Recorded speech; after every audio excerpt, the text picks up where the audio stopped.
Ladies and gentlemen, brothers and sisters, friends and frenemies, welcome to the second episode of the Simon Tefula show. This week, I have an amazing guest here today. Now, here's the thing. If you thought being a woman was hard, if you thought being black was hard, if you thought being Muslim was hard, if you thought trying to break into tech was hard, and a lot of people use this as excuses, my next guest has overcome all those and actually used those elements as an advantage to sort of get ahead in tech. Not just to get ahead, but to actually help other people today.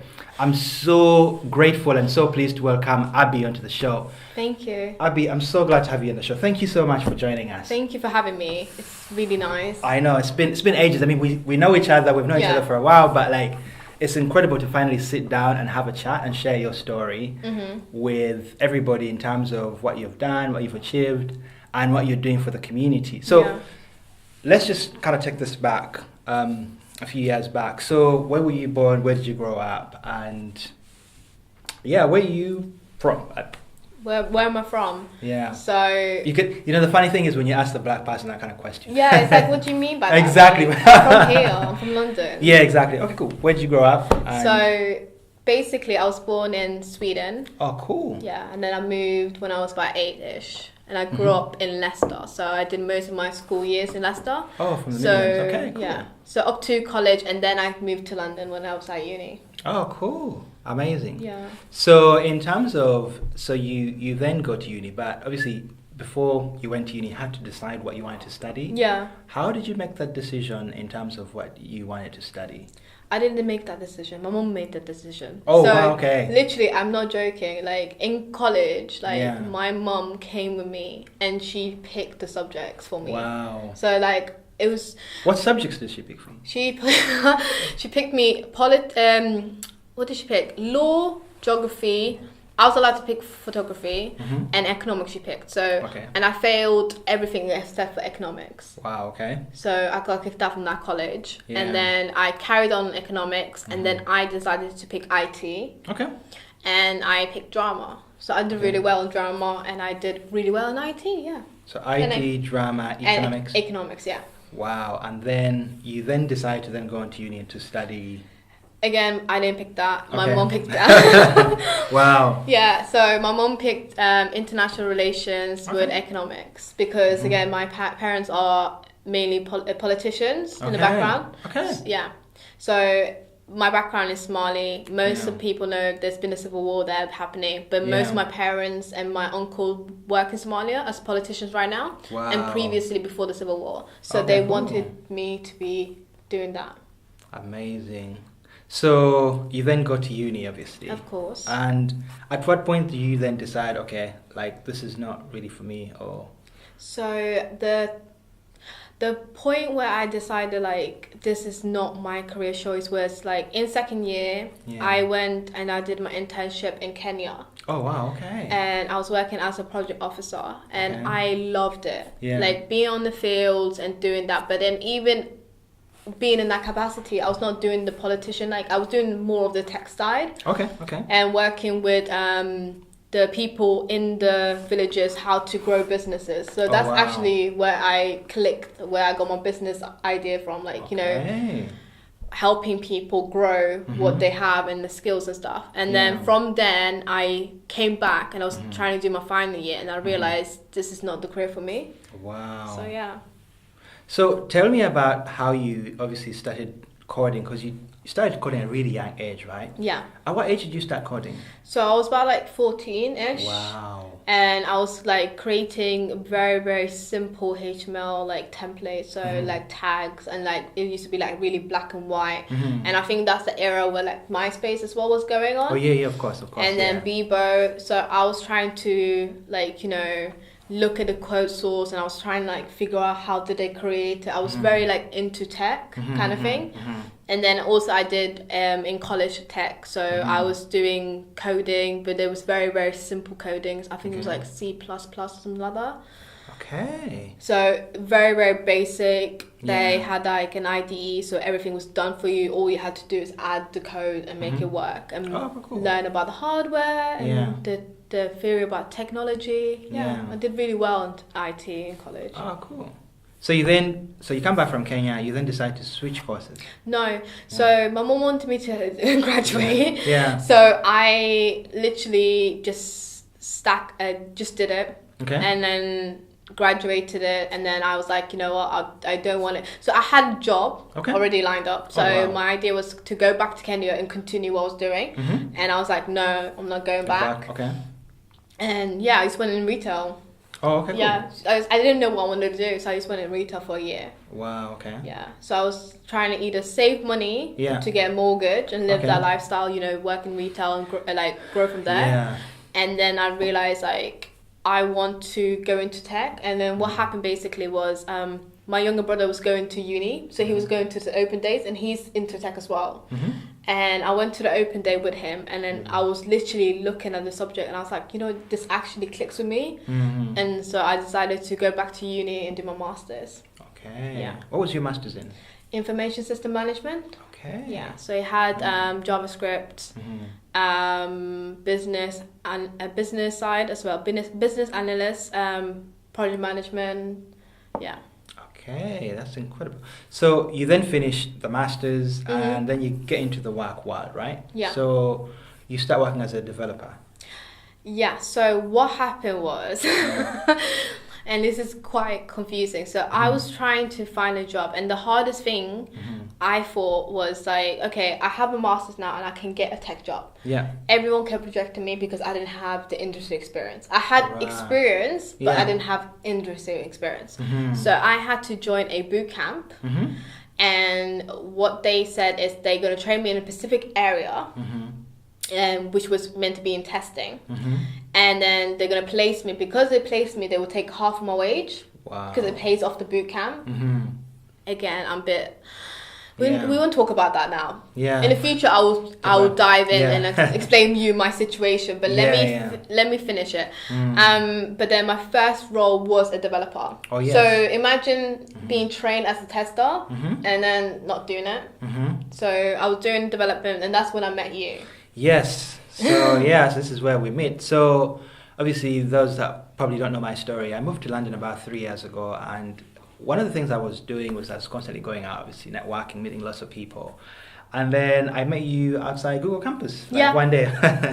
You literally stood outside and you're hanging out with a friend. And for those of people that don't really know, Google campus is sort of like, I think it's been renamed Google. It's Google Startups now. Yeah, it's Google. But I think that they used to have that name back in the days. Yeah. Okay. So they came back to it. Yeah, so I think it's sort of like a space that is provided by Google that can be used by entrepreneurs and creatives, mainly working in tech and doing entrepreneurial ventures, sort of like for events and for networking. Anyway, we meet there, and I started telling you about what I'm working on, and you said to me, hey, let me know what, like pitch it to me, and I sort of do that, and you're like, you'll be able to help me. But like, then obviously you then went on to help me, which is incredibly amazing because, as I've said, it's incredibly difficult when you have an idea to get from 0 to 1, because everyone is out there investing in growth and scale ups, but not many people are actually investing in people that help from 0 to 1, sort of to get you from 0 to 1 basically. So you've obviously set up an organization, and I want you to tell us more about it. So what is it that you've set up, and what does it do basically? So I'm one of the co-founders for CGV, which stands for Community Growth Ventures, and what we do, we invest in underrepresented founders in London. So it's me and my partners, so Denzel and Emmanuel, and what we do is basically work with underrepresented founders that has not like the idea stage, because we don't have the resources for that, but more in the side of where they have created a prototype and getting to the MVP stage and already interacted with users and creating revenue and scaling them from that to the next stage. Okay. Yeah. Amazing. And the investment includes advisory and also actual capital. Okay. And we've been working for about a year now. So yeah. Amazing. So in terms of that, like, what made you start that? Like, what motivated you to start that? So the idea was approached to me. So I met my co-founders at a tech event. Okay. And they was just kicking it off, but nothing was solid. So nothing was like written, nothing was signed up properly, but they were just trying to find a third person, because they had the marketing and the operational and VC expertise, and they was like trying to complete it by finding someone that has tech, but then also having the female side because they're both male. Okay. So again, it was by accident. I met them at the right time, and I met them separately. And then I think I was having a conversation with Emmanuel, and he was trying to figure out what I like. And I explained to him, like, I like the right at the beginning stage where a startup basically has like the discovery phase and then like scoping it out, because that's where I come in, because I'm very, very creative in that sense. I'm able to like fish it out and actually create like a roadmap and say, you know, X, Y, and Z. So yeah, it fit perfectly with them. And since then, we've been growing CGV, we've been meeting founders, so many different founders. Most people say like there's not colored founders out there that has like that actual, you know, you know, that actual spark and magic that could grow like the next Uber or Facebook. But they're out there, but then they have other problems that are stopping them, because we have our own challenges. Of course. And then the idea is like, okay, fair enough, you have this, you know, typical startup kind of persona, which is normally white male, drop out from Stanford, has family backing. Of course, he can concentrate for 6 months and grow his startup. Us, on the other hand, I'm trying to, first of all, A, keep my 9 to 5 so I can pay rent. B, trying to make sure my parents, are happy, so I'm sending money to them. And on top of that, they're forcing me to do all this, like, you know, culture stuff, like, you know, get married, do this, do that. And on top of that, I want to become a billionaire. Like, it's too much. It's too much, but There's so many things that you've mentioned in there that I could pick up on. One of the things that you mentioned is that founders have a lot of problems. You know, the people that are coming and pitching the ideas to you. I think let's start with, so what sort of criteria do you look at with community growth ventures when you're looking to support founders? So if somebody comes up to you, what sort of criteria are you looking at in order to offer that support? So the criteria that we look for, like for me personally, like I like anyone that has a tech-based idea, but then saying that, I don't want an idea that's just an app. Like, I don't get it. Like, please have a process that you're gonna change and gonna make my life a little bit more simpler. So I like stuff that will save me time, energy, and it's done. It could be proven in a model where it's manual, and then implement the tech on top of that to make it more efficient. Absolutely. So when I came to you with the idea for Trendy People, I mentioned to you that I had a community already, and I'd been facilitating transactions manually as well. So I was literally connecting people with skills in fashion and beauty to clients, and this is why you were able to help me. So if you have an idea and you're approaching community growth ventures, what you essentially have to do is make sure you've proven that the idea works on some level. And I think a lot of founders, we're caught up in this whole idea of, oh, you know, an app, you know, we need to build an app because it's really fun. But actually, what's a business? Exactly. Do you really need an app? First of all, to prove the idea. You can definitely prove that an idea works most of the time before building anything. And that's a great criteria for you to have, because it means that you can filter through the people that don't and the people that do. And the other thing you talked about as well was, you know, the problems that a lot of founders that are coming to you have faced. So prior to coming to you, what are the sort of common themes you're seeing? People who are sort of, you know, pitching for community growth ventures help. So it varies. So it varies from, like, you know, first of all, keeping the team together, because again, we don't understand how to grow because we've never been taught that in our education level, because we don't have very good point. So we don't have that visibility because our parents are entrepreneurs. Like, most entrepreneurs that are successful are from entrepreneurs background. That is true. And then B, the one that I really feel attached to is where, for example, like we was working with a female, and it didn't really work out. And I told her my doors are always open for her. But she was battling the same things that I was battling, but then I overcome myself because I feel like it's not her time yet. So the idea of, like, in our culture, our parents moved away from Of course. We're not originally from Britain, right? Some of us were born in Britain and generation has been in Britain. But, like, for my ancestors, like, my mom was first immigrant into Europe, so I'm first European, not British, because I was born in Sweden. So my mom moved me to England to just have a safe job. So safe job for her is just have a 9 to 5 that generates money for you to be stable. And then I'm a dreamer, so it doesn't really work out. But so I mean, this is the challenge for a lot of like kids from immigrant households and families. You know, our parents believe that having a stable 9 to 5 job is success. Exactly. And with tech and all these new jobs in tech, a lot of my friends and like people that I've spoken to from this sort of background, you know, our parents don't necessarily understand this. And they don't understand that, you know, the world is changing, and so having a 9 to 5 job is not necessarily you know, as good as an option as it was in the past, for a number of reasons. But you're absolutely right. I mean, this is a challenge I've faced as well, because, you know, both my parents, so my dad was a university lecturer at one point, and my mom was a primary school teacher. So like for them, just having a stable job is really important. And of course they've been supportive, but you know, they still would prefer if I sort of went into a traditional career choice, you know, like a mainstream, you know, be a lawyer, be a doctor. So if you tell them you're doing, you know, like product management or like, you know, UX design, they don't really get it. Because they haven't seen that work. Exactly. And it's like, it's the same thing. So like, it comes back why I did CGV. It's the idea of like, let's break this pattern matching. Absolutely. So our parents, everyone, like a human being, what you would do is, first of all, like if you see something work several times, you feel safe. Because you wouldn't want your child to do something else, like an actor, because they can see the probability of you making it is low than you being in a doctor environment, because there's loads of hospitals for you to work. You have opportunities more. So I don't know, I think we're in that generation where like, okay, because I'm first generation in Europe, my mom and my dad, thank God that they do work, but then again, they don't have the best jobs. Like I grew up in a council house, and then my siblings got the most, because I knew my parents was like, you know, trying to get money together. So I worked from a very young age. So to get what I want in life, like if I wanted to go out with my girls, I had to go work in the weekends.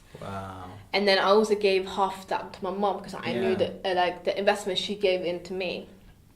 So it's like the fact that my mom doesn't want me to do that all the time. She wants me to have a safe job when she leaves this earth, because that's what she wants to complete. Of course. But So in terms of the skill sets, I mean, what are the kind of skills that you think are required to have a successful venture, or basically to get something off the ground? Like with the entrepreneurs and creators and makers that are coming to you, I mean, what are the sort of key qualities you look for in them that you think give them that ability to kind of push their ideas forward?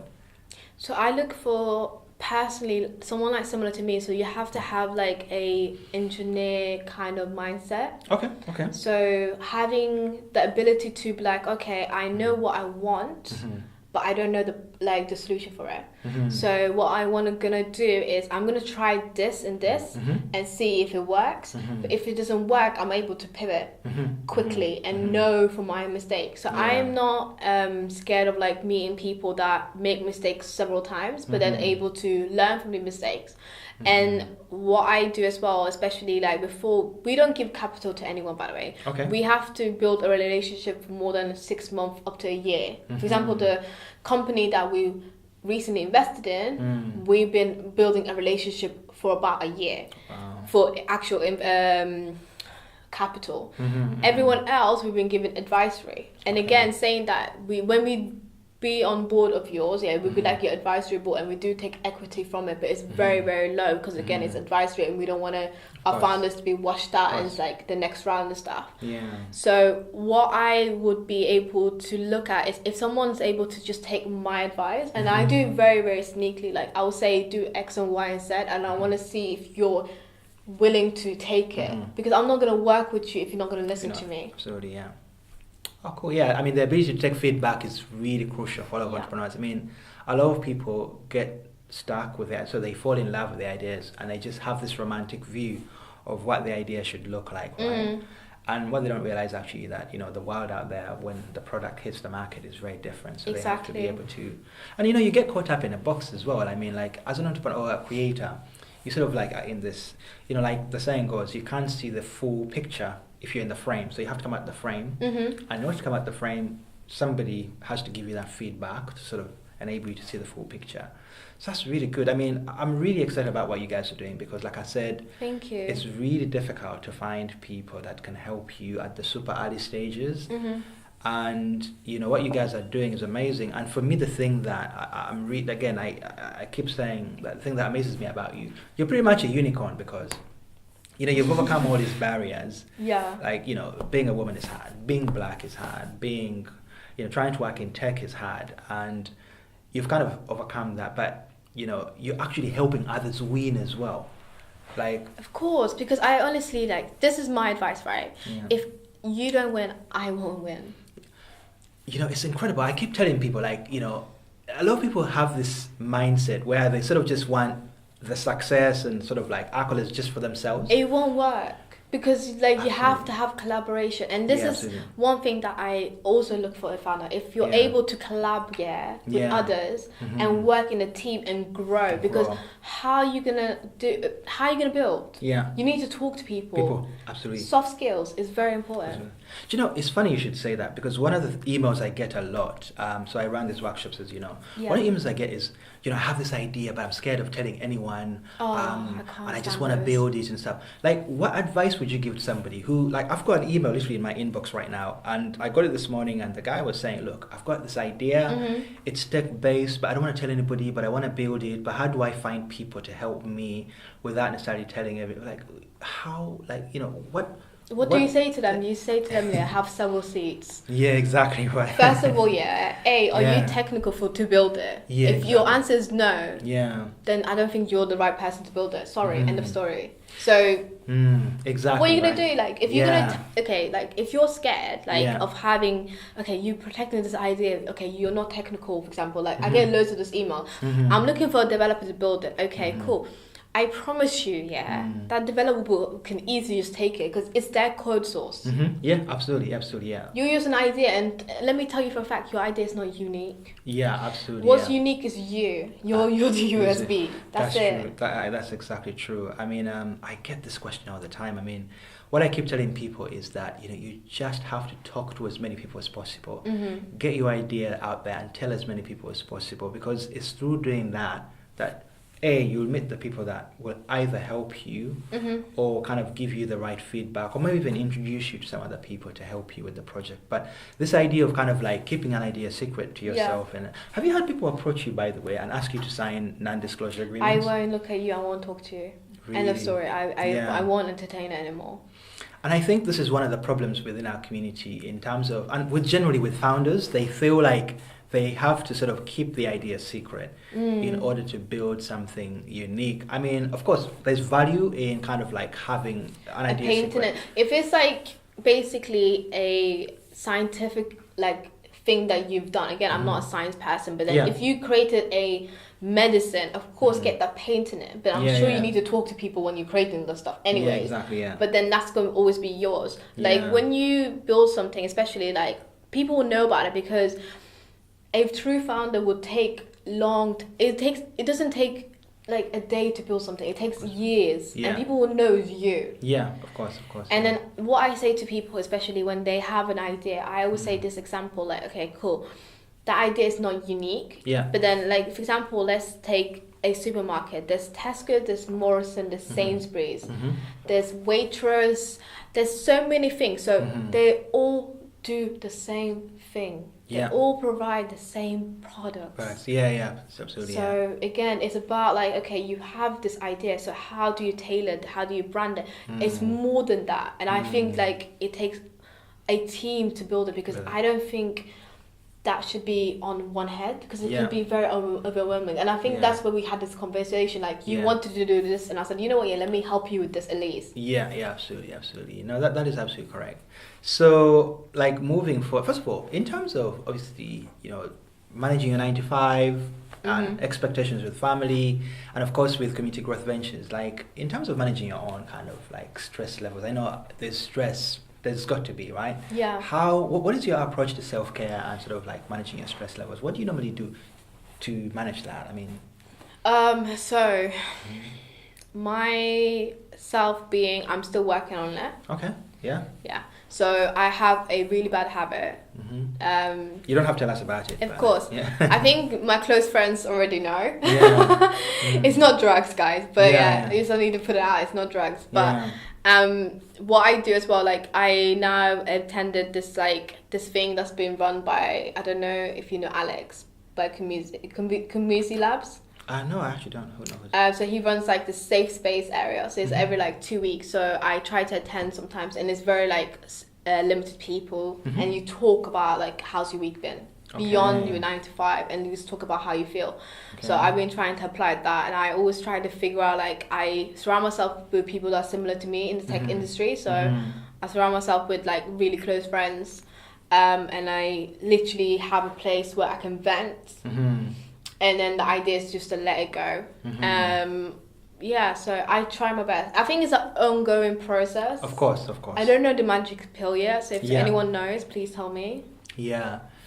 Now, one of the things, obviously, being a woman working in tech, and, you know, of course, just being in the workplace in general, and with Community Growth Ventures, like, are there tell us about some of the challenges you faced in terms of, I mean, I read a story on your Twitter the other day about some of the challenges that you were having with some people you work with, but I mean, generally, like... That's to do with the tech industry. The tech industry is so big. So if you want to see, like, if you want to understand how to work in tech, just follow my Twitter, because I always, like, rant and vent on Twitter about tech. Yeah. And I always say to people, like, yeah, you think getting into tech is hard. Actually, physically staying in tech and being technical without being pushed out is harder. Yeah. But the difficult challenges that I've been facing with CGV is not being able to, like, do more, because again, I'm very limited because CGV is not paying me yet. Do you get what I mean? Like, my company is not giving me the returns, because that return is not going to be seen to the next 2 or 3 years, because again, we're angels. But then internally working with founders, like again, we've had so many founders. Yeah. We've been speaking to about like more than 50, and everyone has different personalities. Of course. Difficult founders are the challenges, but we're learning how to deal and see them straight away before actually investing in them. Investing our resources and energy on them. You tweeted about an event that happened at your workplace. Well, should I even bring up others? No, I don't mind talking about, because I can talk about vaguely. Okay, yeah. So you spoke about this event where somebody was trying to take credit for your work. Yeah. And this is a challenge a lot of women face in the workplace in general.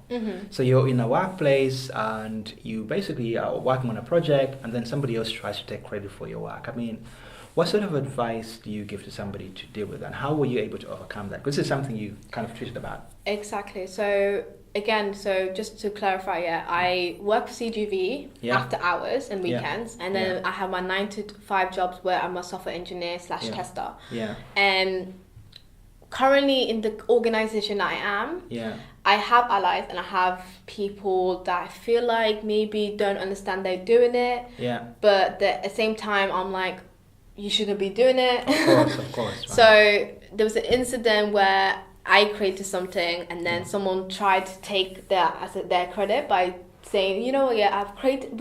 He used to wear like we created this, and then he wanted to demo it, and I was like, okay, that's wrong, and I had to message the other party and say, I created this, and the idea is like, as women, we sometimes forget to speak up and say, take credit, because we always, I think I don't know why, we always females are very collaborative naturally. We've always been collaborative since we were young compared to guys. So when I used to work with guys in teams, the guys would be like, oh yeah, I'm a man, and I've got this and I'm doing this, and I'm like, okay, cool. Girls are very diplomatic, sorry guys. We're very structured, we allocate, and we can, naturally, my personality, I always like to give credit where it's due. Me too. I think that's really important. Yeah. But not everyone does that. That's true, and it's really frustrating. But anyway, carry on. But yeah, so that incident happened, and that got a lot of conversation happening. A lot of people tweeted it, messaged me privately, and then it started a conversation about as a woman, yeah, how do you survive in tech? Because I was speaking to several people that used to be in tech, now not in tech, and same issues that I had. Like people, like I personally think like if I'm good at my job, I don't need 10 years of experience to prove myself. Fair enough, you have 10 years of experience, but then remember, yeah, tech is always changing. And I'm coming here with fresh eyes. Yeah, absolutely. So please take it. Yeah, absolutely, yeah. Yeah, so that happened. It's crazy because I've had this narrative over and over again from a lot of women, and not just women, but actually women of color in the workplace, because you sort of don't want to rock the boat. You sort of just want to maintain kind of like, steady kind of non-argumentative environment. You sort of just want to put yourself out there in such a way that I don't want to come out. Okay, so I don't think it's this person is a person of color, but I don't think I think it's because I don't fit the norm. So it's because I'm a person of color, I'm a woman, I'm a Muslim, and my age. Because first of all, I do look younger than what I am. Because I'm currently 26, but I look like I'm 16. Wow. Sometimes 12. Good genes. Good genes, and I'm short.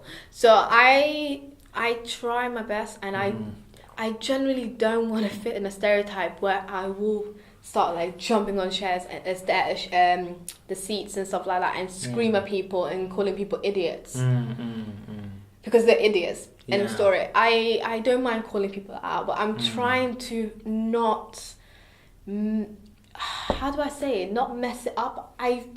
No, it needs to change. So I'm trying to call people out. I have been calling people out. Yeah, you have to stand up for yourself, obviously. Exactly. Because if you don't, nobody else will, and these people can then continue walking all over you.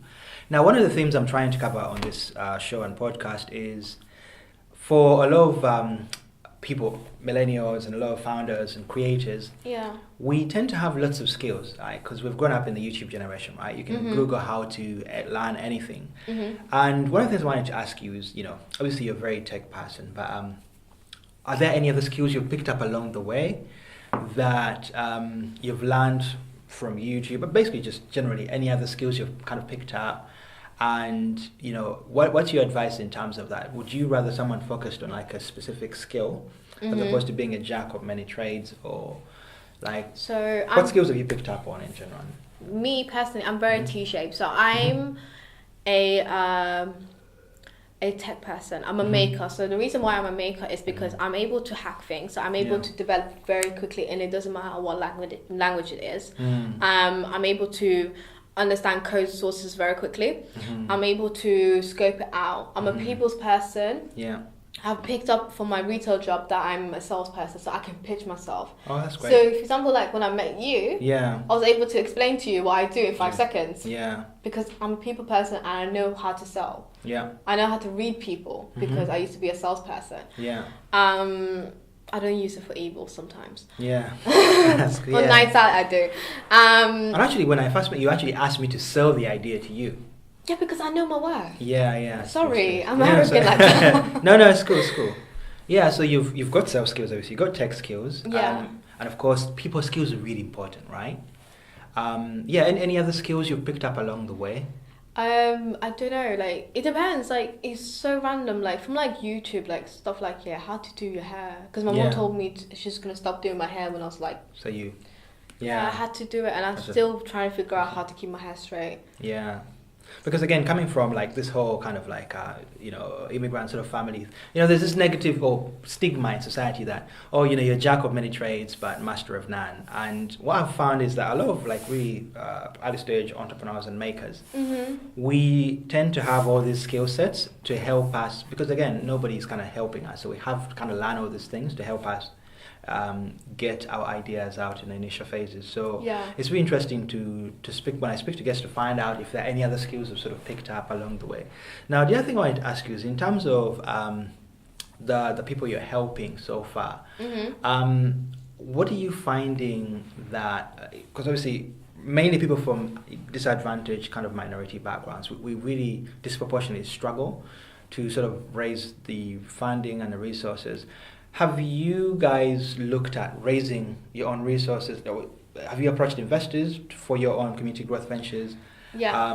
And what has that experience been for you? So naturally, all of us, like Yeah. our the people that work at CGV, we all have like separate investors that we personally know that we just like met and kept a good relation, and they trust us. So and along the way of CGV and proving to like other investors, we've been growing a massive database. So we connected to loads of different investors looking for different things. And we're still undecided of like how we're gonna do it. Capital wise, we haven't decided where we want to do it, but then to prove our validation, our MVP, we use our own money to actually invest. So we're seeing how that goes, and then again we believe like even advisory is sometimes even more useful than actual money, because you need that actual support, you need that you know, this and this and this and how you would do it, because sometimes you miss the mark. Of course. Yeah. Interesting. Yeah, I mean, one of the things I always tell people is that nobody's going to invest in you unless you invest in yourself. Exactly, yeah. You know, like lots of people are looking for, and the problem with us in, you know, like below startup founders is like we look at investment as like, you know, the promised land, as the be all and end all. But actually you can build something necessarily without investment in the early stages. Like we need to stop glorifying, you know, VCs and all these investors. I think it's been painted wrong. So, you know, when people say like, you know, most of the stories like from Silicon Valley here, when people raise $1 million and $2 million, people don't really describe the actual journey to get that $2 million. Exactly. They don't describe how many startups ideas they had previously. It's painted as you have this idea and you get thrown. No, it's a relationship and the growth that you've been growing for years, and you have to have a certain like level and, you know this right networks. And what I say to people in the UK is our ecosystem is so different. The way it works in the UK is so different from the US. First of all, we're very, very conservative. We don't have the actual resources like that. For us to break the mold, we need to prove ourselves, because again, we need to make sure, like, first of all, if you're gonna have underrepresented people in and making stuff, it has to be something valuable. So I always say to people, how am I meant to buy your idea when I can make it up myself? Like I can use Wix. Why do I need to throw money at you? You're not making sense. Make sense, please. Like do something. Otherwise, like I don't know. I don't know what to say. Like it's still changing, but I feel like it's changing for the better now. This year's been good. The ecosystem. A lot of people have been winning. Absolutely. I mean, so one of the amazing things is you've been recognized. You've won lots of awards. You've been recognized. I've been won loads of awards. I've been recognized as for your work. For my work, yes. You've I've been recognized. Yeah, and this is what I think. When you meet lots of people, they feel like they're not the complete article yet. They're not the finished product yet. But regardless of what stage you're at, I think the message we should perhaps give out is that you can contribute. You can make a difference.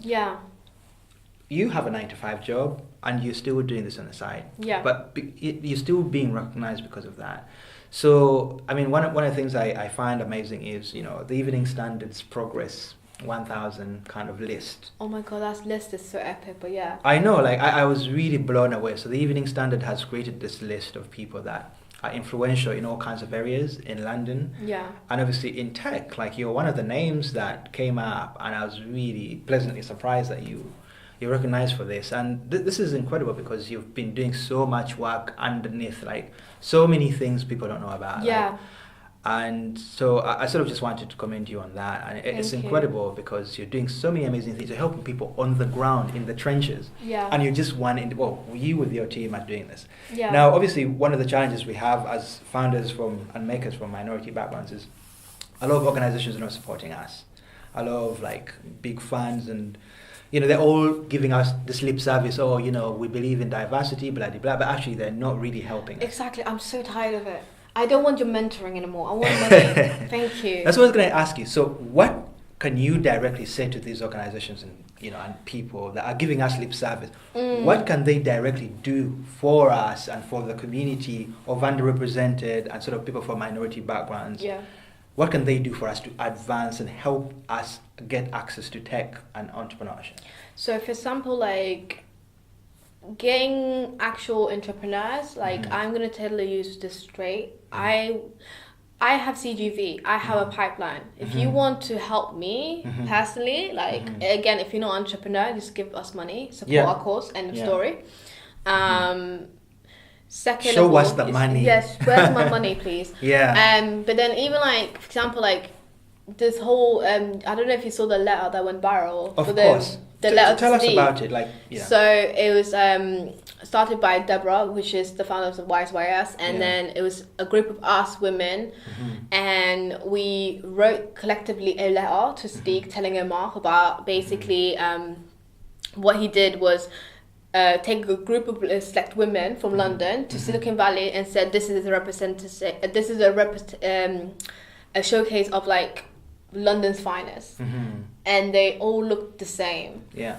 White women. And a certain age. It didn't look like London. London's different. Like, of course, very diverse. Very, very diverse. Like it didn't have like a single like black woman in there. I'm like, wait, where was the requirement? Where was this where did you find these people? Where was where was the source? Because again, I'm connected to so many networks. I could have heard about that, and I could have like inputted and find out women that you should have like added to the list.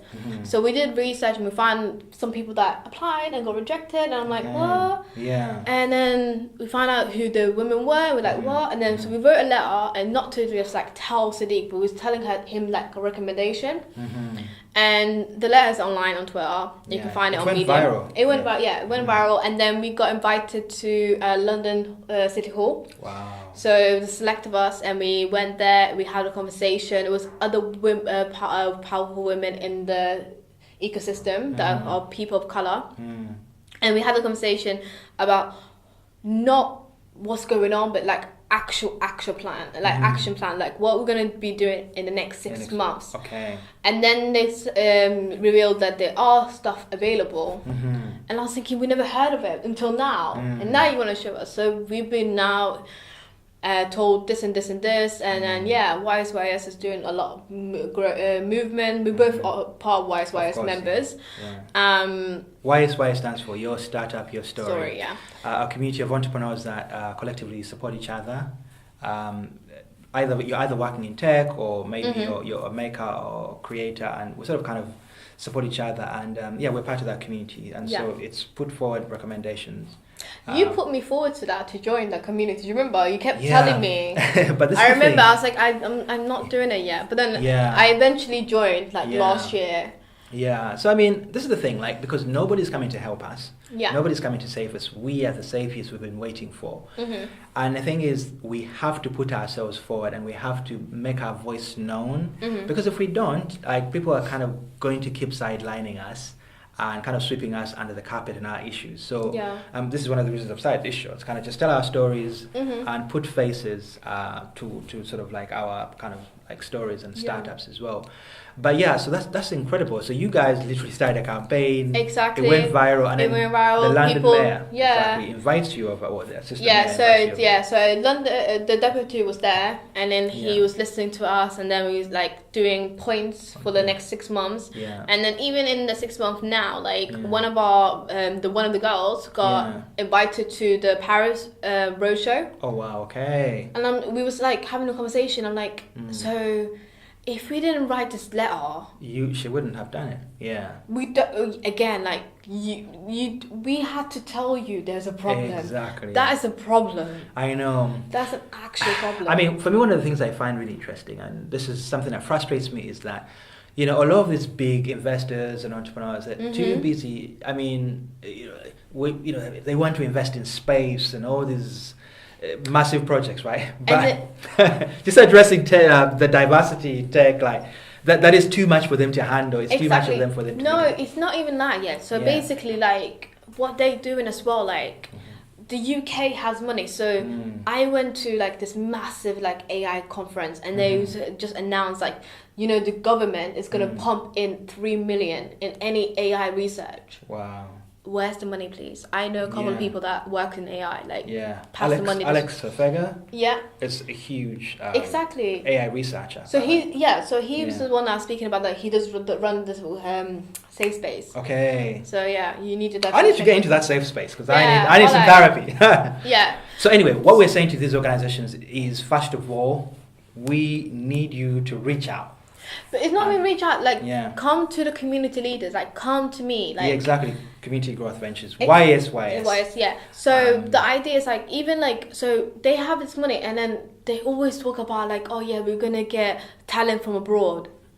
Yeah, there's talent right here. The talent's inside the UK, guys. Like you're too lazy to like even like walk down the road. Yeah, there's like, no. If you don't want to walk down the road, just pass me the money and I'll do it for you. Yeah, exactly. So absolutely, like, you know, we need as much.